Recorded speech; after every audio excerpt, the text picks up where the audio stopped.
한동훈 위원장이 일단 중재에 시도를 했기 때문에 했죠. 또 여론이 달라질 수가 있어요.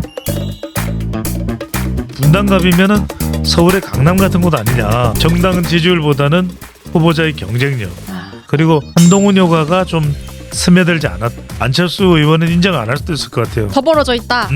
실망입니다. 이준석이 뿜뿜할 건가? 뿜뿜을 못했어. 못했네. 공영훈을 바짝 쫓아가야 되는데 오히려 한정민하고 보수표를 나눠 먹고 있어. 이런 구조에서는 빨리 단일화를 해야 돼요. 낙동강 벨트가 꺼져가던 불씨였단 말이에요. 이황물의 다 죽어가던 낙동강 벨트에 민주당 의원들을 심폐소생한 거죠. 네. 그래서 지금 회생을 한 거예요. 낙동강 벨트가. 국민의힘 운명은 두 개에 달렸다.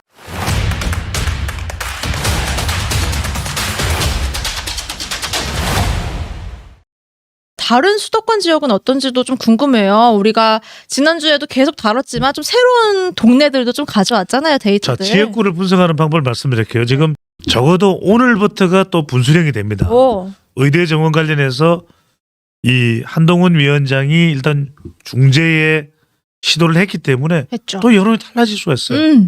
의대 정원 관련해서 이제 국민 여론은 아니 그래도 그 대통령도 그렇고 특히 이제 한동훈 위원장이 중재까지 하는데 저렇게까지 따지고 보면 네. 서울은 안 늘렸다니까요.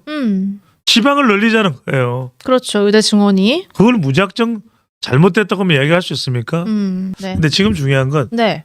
아직도 분수령이 많아요. 10명 중 여러분들 그거 아셔야 됩니다. 아직까지 10명 중 4명은 투표하러 갈 사람인데도 불구하고 10명 중 4명은 아직 완전한 결정을 안 했어요. 고민하고 계시군요. 그래서 사실 투표하러 가는 사람 10명 중 4명이면 네. 판이 뒤집어지는 거예요. 그렇죠. 자, 오늘도 있고 당장 28일부터 공식 선거운동에 들어가죠. 네. 또 바뀝니다. 그다음에 주말이 지나고 공식 선거운동 첫 주말이 지나면 또 바뀌어요. 분위기가요? 이때 여러 가지 상황들이 또 나오면 4월 1일이 월요일이죠. 네. 4월 1일 바뀝니다. 그다음에 여론조사 공표가 금지되는 4월 3일. 네. 4월 3일까지 조사가 된 거는 발표가 되니까 그것에 대한 또 분수령이 만들어져요. 그다음에 사전투표 첫째 날에 투표율이 나오면서도 달라지네요. 여론에 달라져요. 그다음에 4월 10일이 투표일이니까 4월 10일 투표율이 있는 주 사전투표가 끝난 주말이 지난 월요일. 월화수. 네, 월요일. 4월 8일이죠. 네. 중요한 또 바뀝니다. 또 투표율 당일 바뀌어요. 몇 번 바뀌어? 너무 많아요. 셀 수가 없네. 한 7, 8번 바뀐 것 같은데요? 이 2주 동안? 셀 수는 있죠. 있는데 네. 굉장히 많아요. 그래서 네. 이렇게 많이 바뀌기 때문에 이런 걸 본다면은 선거라는 게 끝난 게 아니다. 아직도. 제가 어떤 특정한 세력을 지지하는 게 전혀 아닙니다만 네. 지금 이 상황으로 봤을 때도 여러 차례 변하고 제가 객관적으로 분석을 하더라도 지금 예측을 전혀 할 수가 없는 상황이다. 네. 자, 수도권은 그렇습니다. 네, 볼까요? 아직은 예측할 수 없지만. 이른바 정당 지지율도 좀 주춤해졌고 한동훈 위원장의 이른바 뿜뿜 효과도 좀 주춤해지는 시간이 지나. 그런 상황이 반영된 게 바로 서울 영등포 갑이에요. 한국리서치 조사입니다. 자, 영등포 구청장을 역임한 최연일 민주당입니다. 민주당에서 국민의힘으로 옮겨간 네. 김영주 현역 의원이에요. 네. 32%인데 이것도 좀 지켜봐야 돼요. 그렇네요. 네. 그래서 실제 이건 투표율이 전혀 반영되지 않은 것이기 때문에 맞습니다. 과연 투표율에 따라서도 어떻게 될지 또 심지어 일종의 타격인 게 김영주 의원의 후보자의 표를 누가 허나 후보자가 전 의원이죠. 3파전이네요. 가져가요. 네, 다른 것도 한번 볼까요? 그렇죠. 네. 자, 비슷한 곳이 있나요? 또 궁금한 것이 이제 이 결과를 보여드리면 네. 지금 당장에 이 결과에서 하나 여러분들이 유의해야 될 점은 류호정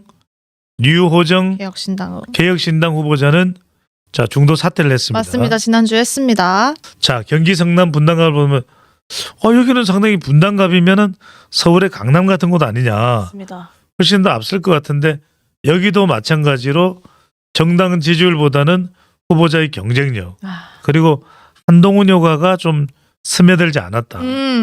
물론 이 결과에 대해서 아마 안철수 의원은 인정 안 할 수도 있을 것 같아요. 더 벌어져 있다. 실망입니다. 실망입니다. 엄연한 지금 여론조사 결과이기 때문에 그만큼 또 이광재 후보자도 대단합니다. 전직 국회의원이기도 하지만 노무현 전 대통령의 노무현의 남자, 그렇습니다. 노무현의 오른팔이었고 강원도 지사까지도 역임을 했기 때문에 정말 둘째가라면 서러울 정도의 그런 정치적인 경력을 관리를 해왔었죠. 네. 자, 또 하나 우리가 볼 지역이 바로 경기도 화성을인데 여기도 핫해요. 자, 여기가 정말 핫합니다. 네. 핫해. 네. 자, 그런데 지금 문제는 뭐냐면 네. 경기도 화성을이 대표적으로 자, 표 분산인데 여기도 마찬가지로 이 지역이 이런 지역이 전형적인 지역이면 경기 화성을이니까 네. 젊은 세대가 많고 그렇더라고요. 이른바 반도체 벨트로 양형자 이준석 대표와 뒷모습을 나란히 보이면서 맞아요. 네. 화해를 했습니다. 아마 어쨌든. 이준석 대표로서는 누나 도와줘 참아 그랬지 않을까. 지금 헤어지면 끝나는 거니까. 그러니까 네. 간절한 마음을 그렇습니다. 양향자 양뿔라자 의원이었는데 그 뿔을 하여튼 간에 네, 달랬어요. 다독거린 것 같습니다. 그래서 네. 이 지역이 대표적인데 자, 우리 관전 포인트 첫 번째는 이준석이 뿜뿜할 건가? 뿜뿜을 못했어. 못했네요. 적어도 공영훈을 바짝 쫓아가야 되는데 오히려 한정민하고 보수표를 나눠 먹고 있어요. 그러네요. 두 사람을 더하면 공영훈하고 비슷해. 그러니까 이런 구조에서는 빨리 단일화를 해야 돼요. 아, 국민의힘과 개혁신당. 어쨌간에 네. 이러면 굉장히 박빙 대결이 되지만 두 사람이 단일화를 안 하면 이 상황에서 민주당이 어부지를 가져갈 수 있다. 그러니까 이런 상황을 본다면 뭔가 전반적인 이 선거에서 한 위원장이 너무 외로운 거야.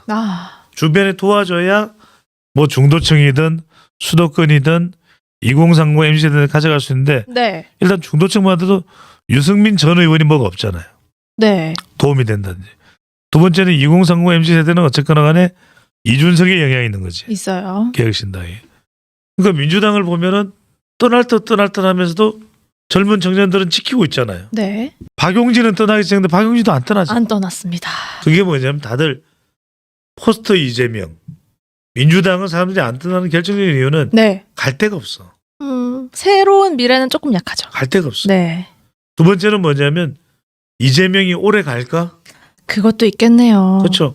오래 안 가면 이재명 이후에 포스터 이재명은 내 차지야. 오. 박용진도 내 차지야. 그거를. 이낙연도 내 차지야. 김부겸도 내 차지야. 이해찬은 아닐 것 같고. 그런 현상이 나타난다고 보는 거죠. 그런 상황이라서 지금 곳곳에 보면은 이런 어부지리 현상이 있겠네요. 민주당에 있다. 더군다나 이제 낙동강 벨트 이야기를 조금 해야 돼요. 네. 영남으로 가보시죠. 그렇습니다. 낙동강 벨트가 거의 꺼져가던 불씨였단 말이에요. 그러다 보니까 불과 한 4주 전 네. 민주당의 피범벅 공천이 절정에 달할 때 비명 행사. 임종석도 네. 잘라내고 비명 행사, 친명, 행제 이제. 이런 상황에서 이낙연도 잘려져 나가고 양문석은 들어오고 그 다음에 또 박용진도 잘려 나가고 다 잘려 나가죠. 전해철도 잘려 나가고 이런 상황에서 낙동강 벨트는 더 힘든 거죠. 네. 그러니까 정말 비명계에서 비명이 나오는 게 아니라 네. 이런 막장 공천이 되다 보니까 부산 여론이 민주당 지지율이 빡 꺼진 거예요. 4주 전에. 네. 4주 전에 꺼지면서 낙동강 벨트 9곳 중에서 5곳의 현역이 전재수, 최인호, 김두관, 양산. 민홍철, 김정호. 네. 이런 사람들 아우 깜짝이야. 비명을 질렀단 말이에요. 심각했어요 분위기가 솔직히. 그러니까 네. 그런 상황이라서 심지어는 김두관 의원의 경우에는 현역 의원이 맞붙는 겁니다. 네. 김태우와 김두관 네. 투김스 대결. 다 졌다. 당이 적고라진데 내가 뭐 어떻게 이기냐. 끝났다. 진짜 그랬어요 분위기가. 우리 배종찬 소장도 정당 지지율이 중요하다고 그렇게 강조를 하는데 네. 내가 어찌 이기냐. 마 졌다 치 아프라. 네. 이런 상황이었는데 이른바 이황물의 아까 말씀하신 이황물이가 이게 그냥 다 죽어가던 낙동강 벨트에 민주당 의원들을 심폐소생한 거죠. 네. 웅투. 살았어요? 그래서 좀 그래서 지금 해생을 한 거예요. 낙동강 벨트가. 그렇군요. 그런데다가 이 낙동강 벨트에 수호신이 나타났어. 민주당이 볼 때는. 누구가요? 다 이재명 싫다고 빠져나가는 그 지지율을 정말 저인망으로 딱 붙들어맨 사람 누구예요? 혹시 조국. 아, 2019년에는 정말 내동댕이 쳐졌던 냉찜질 당했던 조국이 네. 지금은 짠한 거야. 아, 윤 대통령도 쓱 잘하는 것도 아니고 이재명 쳐다보고 있자니 이건 뭐 더 가관이고 이재명에 비하면 짠하거든. 그러니까 이제 자갈치 시장에 반응이 달라졌어. 네. 부산 가서 이제 자신이 만만해진 거야. 맞아요. 낙동강 벨트에서 사실상 전멸 상태였어. 그런데 조국이 짜잔 이른바 조국혁신당 조국당이지. 조국당? 상륙작전을 한 거예요. 비례 상륙작전 하니까 이게 빠져나가던 지지율이 탁 가둬지네. 아, 민주당 영남 후보들한테는 땡큐네요. 조국 땡큐죠. 시당이. 거기는 어째 지역구도 안 냈으니까 역시. 조나 땡이죠. 조국 나오면 땡큐. 진짜 땡큐다. 진짜 땡큐. 국민의힘 운명은 두 개 달렸다. 뭐예요? 앞으로 네? 여러분들 간접은 자, 첫 번째는 음. 한동훈 효과가 다시 나타나냐. 한동훈 효과. 어게인 한동훈. 필요하네요. 한동훈 어게인이 가능하냐. 네. 두 번째는 네벌 조국. 네버. 조국 네벌. 아, 그러니까 조국을 차단할 수 있는 정말 특단의 대책이 나오느냐. 네. 국민의힘에서 어디서든 간에. 이게 핵심이에요. 한동훈 효과. 조국 바람을 차단하고 네. 한동훈 바람으로 채워야 돼. 다시 그렇게 바람을 움직여야 그렇죠. 된다. 바람이야. 남은 16일 동안 그렇게 그렇습니다. 해야 된다. 되느냐 안 되느냐에 따라서 네. 세상 모든 운명이 음. 달려 있다고 해도 과언은 아닌 거죠.